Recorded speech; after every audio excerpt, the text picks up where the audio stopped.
Salut à tous, Avengers Endgame vient de sortir et il vient clôturer l'arc narratif Thanos et les pierres de l'infini. 11 ans de cinéma bouclés en 3 heures avec des références aux comics, quelques raccourcis scénaristiques qui ont pu passer à travers les mailles du filet ou même aberrer certains spectateurs qui sont un peu moins familiers avec l'univers Marvel. Je fais cette vidéo pour répondre aux questions qui m'ont été posées et également pour revenir sur certains points qui ont été abordés durant le film mais peut-être trop timidement et qui ont pu être loupés par certains. Je ne donnerai pas mon avis sur le film, je pense que vous le connaissez tous et je ne suis pas un spécialiste, mais en tout cas on va aborder certains sujets et bien sûr on va aborder le film en lui-même, donc il y aura beaucoup de spoilers forcément, énormément de spoilers. Cette vidéo est à regarder quand vous avez vu le film, surtout pas avant, vous êtes prévenus. Premièrement, j'aimerais vous parler de Valkyrie, qui est aux abonnés absents dans Infinity War, alors qu'à la fin de Thor Ragnarok, elle se trouvait sur le vaisseau qui se fait attaquer dans la première scène par Thanos. On voit donc Thanos réduire à miettes ce vaisseau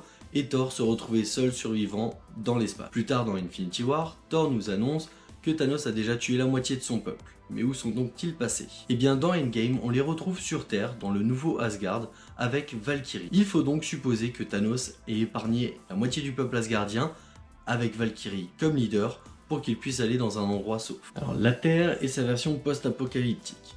Pour resituer, Thanos a claqué des doigts, la moitié de la planète a disparu. 3 semaines après, il le retrouve et le tue parce qu'il a détruit les pierres de l'infini.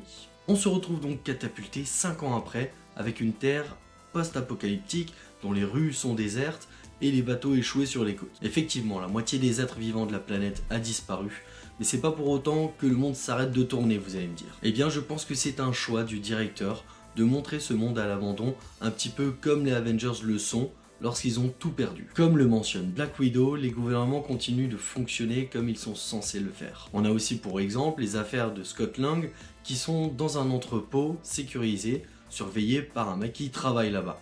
C'est donc que la vie a repris son cours. Mais si à l'écran on voyait que la vie a repris son cours, que tout le monde travaille à nouveau, eh bien le fait que Thanos ait effacé la moitié des êtres vivants sur Terre aurait beaucoup moins de gravité. C'est vraiment un choix pour accentuer tout ça, de mettre ce monde post-apocalyptique, même si c'est un petit peu abusé. Troisièmement, Captain America dit Heil Hydra. Même si cela peut paraître anodin, Heil Hydra a déjà été dit par Captain America en 2016, pour la sortie du comics Captain America Steve Rogers numéro 1. Dans la dernière case, on pouvait lire Heil Hydra. Cette annonce avait fait un tollé général et avait même été blâmée par les vrais fanatiques de Marvel. Marvel a dû corriger ensuite le tir dans l'épisode numéro 2, enfin corriger le tir, non, mais s'expliquer.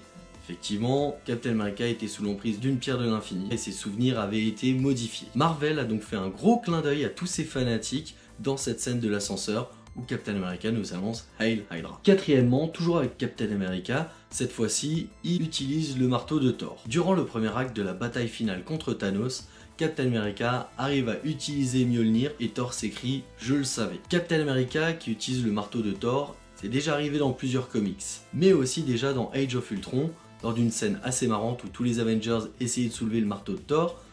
Captain America le fait grincer et on voit alors le visage de Thor complètement changer. À cette époque-là, Captain America n'étant pas encore assez digne pour soulever le marteau, il l'est totalement maintenant. Cinquièmement, tout le monde gagne. Alors je sais, pas tellement. Iron Man et Black Widow se sacrifient, Captain America devient vieux, Thor quitte Asgard. Mais pourtant, Iron Man, qui pète les plombs déjà depuis le premier Avengers, à vouloir absolument défendre la Terre, quitte à créer Ultron, y parvient finalement en donnant le coup de grâce à Thanos en claquant des doigts. Captain America, lui, trouvera enfin l'agent Carter pour leur danse et vivre leur vie pleinement. Thor, comme il le dit lui-même, peut enfin devenir ce qu'il veut pour la première fois depuis des milliers d'années. Étant le fils d'Odin et le leader d'Asgard, il a toujours eu d'énormes responsabilités sur ses épaules. Aujourd'hui qu'il a nommé Valkyrie en tant que King d'Asgard, il peut donc faire enfin ce qu'il veut. Et j'ai envie de parler de Black Widow, même si dans le film elle explique pourquoi elle se sacrifie. C'est dommage qu'on n'ait pas plus d'hommages, on a juste une petite phrase de Hulk qui explique qu'il a essayé mais il n'a pas réussi à la ramener. On aurait voulu vraiment un bel hommage pour elle. Sixièmement, après Endgame. Pensez en avoir fini avec les films Marvel, et bien ils n'en ont pas fini avec vous. Endgame finit juste l'arc narratif de Thanos avec les pierres de l'infini. Les prochains films de l'univers Marvel vont donc suivre ce point, avec déjà Spider-Man Far From Home, prévu pour juillet. Il y aura également un Gardiens des Galaxies 3, teasé déjà à la fin de Endgame avec Thor qui les a rejoints. Ils vont sans doute chercher Gamora. Un deuxième volet de Doctor Strange et Black Panther, est déjà prévu. Captain Marvel, quant à elle, va continuer ses patrouilles intergalactiques, on en est sûr. Avec le rachat de la Fox par Disney, on peut aussi maintenant supposer que les X-Men, Deadpool ou alors les 4 Fantastiques vont pouvoir rejoindre l'univers Marvel. Un nouvel univers Marvel avec sans doute de nouveaux Avengers. À la fin du film, Captain America donne son bouclier à Falcon, qui va devenir Captain Falcon, et se mettre sûrement à la recherche de nouvelles recrues pour les nouveaux Avengers. En tout cas, j'ai hâte de voir la suite, et Marvel nous a vraiment gâtés pendant ces 11 dernières années. Endgame vient parfaitement clôturer ce chapitre. Si vous avez des questions, n'hésitez pas à les mettre dans les commentaires. Et si vous avez aimé la vidéo, vous likez, vous vous abonnez et vous partagez. On se retrouve très vite pour d'autres vidéos. A plus!